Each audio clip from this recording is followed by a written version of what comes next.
Monique, is this the vehicle you'd like to own? That calls for what kind of answer? 1 of 3. Yes, no, or Depends. depends on. Price. Maybe price is probably the number 1 issue. We're going to talk about that next. This is If you have it in closing. blue, I've heard that too. All right, I'm going to cover that today too. All right, I'm going to cover 2 or 3 different situations for you guys and how to handle them.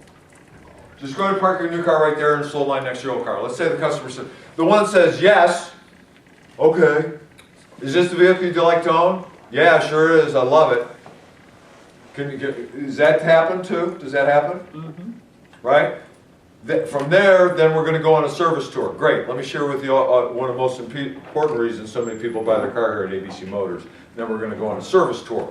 When we sell our service department, we walk through the service department just like we would do a walk-around presentation on a car. Feature, benefit, feeling, acceptance. We're going to sell, remember the 5 ingredients in the sale? Use, store, product, price, and time. If we're in the service department, we're going to sell the diagnostic equipment being the feature, the benefit, what it does, the feeling, it's going to save money, time, convenience. And that's the kind of service department you'd like to do service in, isn't it? Well, yeah, sure is. So, just go ahead and park your new car right there in the sold line next to your old car. They say, slow down, Sparky, not so fast. Why? Right? We're going to ask why or why not, right then and there. Well, why not? And what do you think the number 1 reason is? Some semblance of price. Right. We haven't talked about what yet. What I'm getting for my trade, what else? What's the payment? Payments, What's gonna be? discount, money difference, the difference between what yours costs and you're giving me for mine, the difference that I got to pay, interest rates, some money related thing, right? Take this note. Regardless of what they say at this point, whatever their objection is, remember yesterday we started off, one of the 2 definitions of sale is solving problems, overcoming objections. That's what this is right now, isn't it? Yeah. We've got an objection. Is this the one you like to own? No. Why? We haven't talked about price. Or take this note. Is there anything other than the price of the car stopping you from this being the one you like to own? Is there anything other than the ultimate price? Is there anything other than what you get for your trade-in stopping you from this being the vehicle you'd like to own? Is there anything other than the monthly budget from this being the vehicle that you'd like to own? Is there anything other than the interest rate from this being the vehicle that you'd like to own? Whatever the objection, price objection would be. You guys with me on that? Oh, yeah. Okay. Now, you're going to hear a lot of different sales trainers say a lot of different things. And a lot of different sales trainers have like 8 trillion closes. And they got to close for everything. Every situation. Right now, I've been around some pretty good car people in my life. I was a pretty decent car salesman. I've been around car salesmen that are better than me.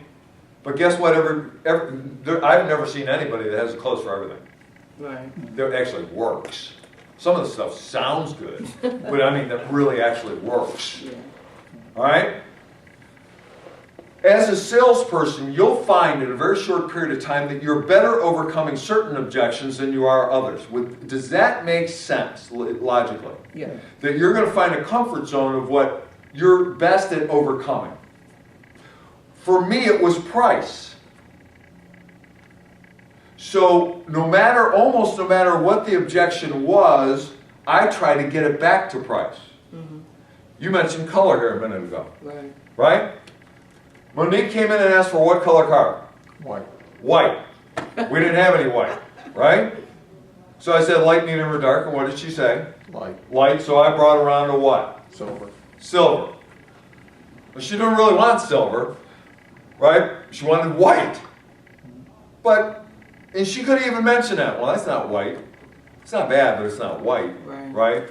So I still do my walk around. I still take the demo drive. I still say, just park your new vehicle in the sold line right next to your old vehicle. She said, no. I say, why? What do you think she might say? It's not white. Right. Right?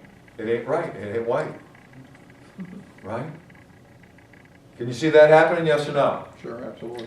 Is that the only thing stopping you from buying a car? Would you guys stop passing notes? Is there anything other than the color of the car stopping you from that being the one that you like to own? No. No. Okay. So, provided the deal was crazy good, really good deal. Like, whoa, deal? You could live with a silver color, couldn't you? I have to see it. Well, you're seeing it, I mean, this. Oh, this that is one that we drove? Yeah, the one we drove. Crazy good deal. You'd have to. Have to be really good, Really good deal. because then I'm stuck with silver for the next Yeah, 3 to 4 years. right. No, I'm talking about a deal that either one of us would take. Okay, That kind of deal, okay. all right? Let's So see. so then there's really nothing other than the price of the car stopping for a moment then, is there? Right. See where we're at? I want to position it because I'm comfortable with overcoming price, but I got to get her to that. Right? I can't repaint the color of the car. Right? I can't magically change that car from silver to white. Well, Craig, can't you just get it from another dealer? Yeah, last resort. I'm not big on what's called dealer trades. Right? Because there's a lot of waiting involved there and a lot of other work. I'd rather sell a lot of inventory, what I got there, because I want her driving home in the car. The fifth ingredient in the sale is what? Time, urgency. Yeah. Okay, I want her taking the car home now. A lot of different things can happen when she goes home, and some of them negative. Okay, so I'm going to get it to that. Now, just go ahead and park your new car right there in the sold line next to your old car. She says no. I say why? Craig, we've been over this. Right? I told you, my husband, astronaut, moon, right? I told you that when we were sitting in your office. Yeah, you did. And then, again, when you were driving the car, before I drove it, you said, you know, is there any way we can get your husband? And I said, Craig, he's a what? Astronaut. And where's he at? On the moon. On the moon. And now you ask me again? Monique, forgive me, I'm sorry. It's been a long day, and I am just a car salesman. But let me ask you this. What are you going to do if he says, no, you're not allowed to get it? What potentially might she say at that moment? Potentially. Not allowed. Not allowed. Not allowed. I can buy what I want to buy. Potentially, could she answer the question that way? Yeah. She could, right?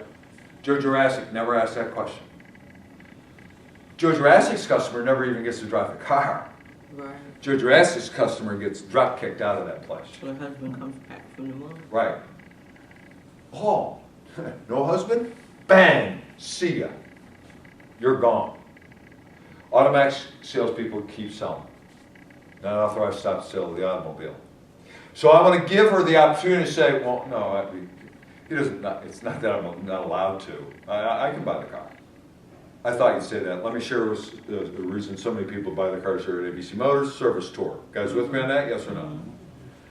Now, that could happen 2.5 to 3 times out of 10 if asked the question, what are you going to do if he says, no, you're not allowed to buy it?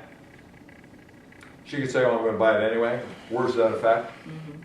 But that leaves 7 or 8 out of those 10 times where she might say what? When I say to her, what are you going to do if he says, no, you're not allowed to buy it? What's the opposite? What could she say?